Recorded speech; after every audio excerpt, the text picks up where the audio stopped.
आगरा में मेट्रो का काम शहरवासियों के लिए सिरदर्द बन चुका है। कुछ महीने पहले ही आगरा केएसएन मेडिकल कॉलेज के आसपास अंडरग्राउंड मेट्रो की खुदाई के दौरान दर्जनों मकान क्षतिग्रस्त हो गए थे। अब आगरा मेट्रो का काम एमजी रोड पर शुरू हो चुका है, जिसके लिए बड़े बड़े पिलर बनाए जा रहे हैं। खुदाई होने के कारण आसपास के घरों में कंपन महसूस किया जा रहा है। ऐसे में लोगों को मुश्किलों का सामना करना पड़ रहा है। आगरा मेट्रो अपने विरासत के पथ पर है, लेकिन शहरवासी परेशानी का सामना कर रहे हैं। कोई भी विकास करने से पहले देश की जनता को किस तरीके का नुकसान झेलना पड़ता है, ये आगरा मेट्रो हमें सिखाती है।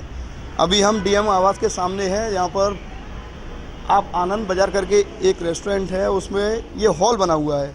मेट्रो का काम अभी कुछ दिन पहले ही शुरू हुआ। आप देख सकते हैं कि रेस्टोरेंट की जो 4 सीलिंग की छत है वो किस तरीके से भरभरा कर नीचे गिर चुकी, लेकिन फिर भी गनीमत रही कि अभी रेस्टोरेंट में जो काम हो रहा था, हॉल में जो 4 सीलिंग का, वो अभी बन ही रहा था, जिसके लिए कुछ लोग अंदर नहीं थे। और सबसे बड़ी बात ये रही कि जो रात में जो काम हुआ उसकी वजह से ये गिर पड़ी।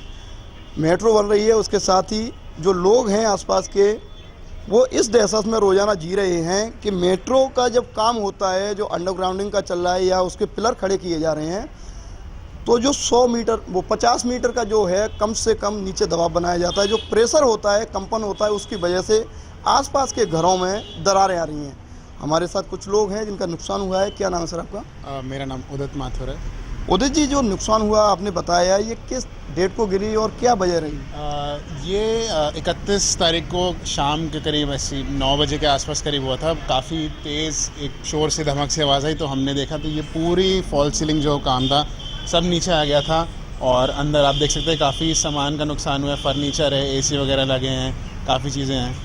तो उस समय कोई था नहीं शॉप में, तो किसी के चोट वोट नहीं लगी। पर आप देख सकते हैं सारा नीचे सामान है, सामने शीशे पे भी टिका हुआ है। तो हमने अभी उसको टिकाने के लिए गत्ते वगैरह लगा रखे हैं। अभी हमने ज़्यादा उसको छेड़ा नहीं है।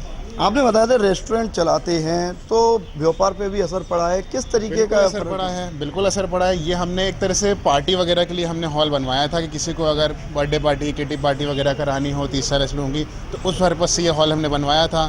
तो वो तो उस दिन कोई पार्टी बुकिंग थी नहीं, इसलिए कोई था नहीं। पर नुकसान तो अच्छा खासा हुआ है। अब हम बुकिंग्स वगैरह को जैसे ले नहीं पाएंगे। अब कोई मेट्रो से अधिकारी आए या किसी तरीके की आपको बता के गए हों कि इस तरीके से सुरक्षा व्यवस्था रखिए, या जो आपका नुकसान हुआ है उसकी भरपाई की कोई बात कही गई हो? LNT से एक उनके जो भी इंजीनियर जो भी थे आके देख के फ़ोटोज़ वगैरह क्लिक कर गए, पर उन्होंने कुछ बताया नहीं है क्या करना। अभी बस वो देख के गए हैं।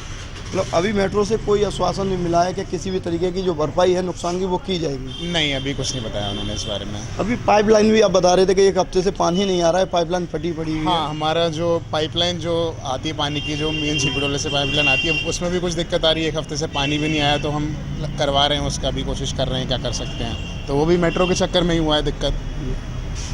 जैसा कि अभी हम कुछ समय पहले भी आगरा के एसएन मेडिकल कॉलेज के आसपास क्षेत्र में देख चुके थे कि जहाँ पर सैकड़ों मकान अंडरग्राउंड मेट्रो का जो काम चल रहा था उसकी वजह से दरारें आ चुकी थी। कई महीनों तक लोग अपने घर से बेघर रहे।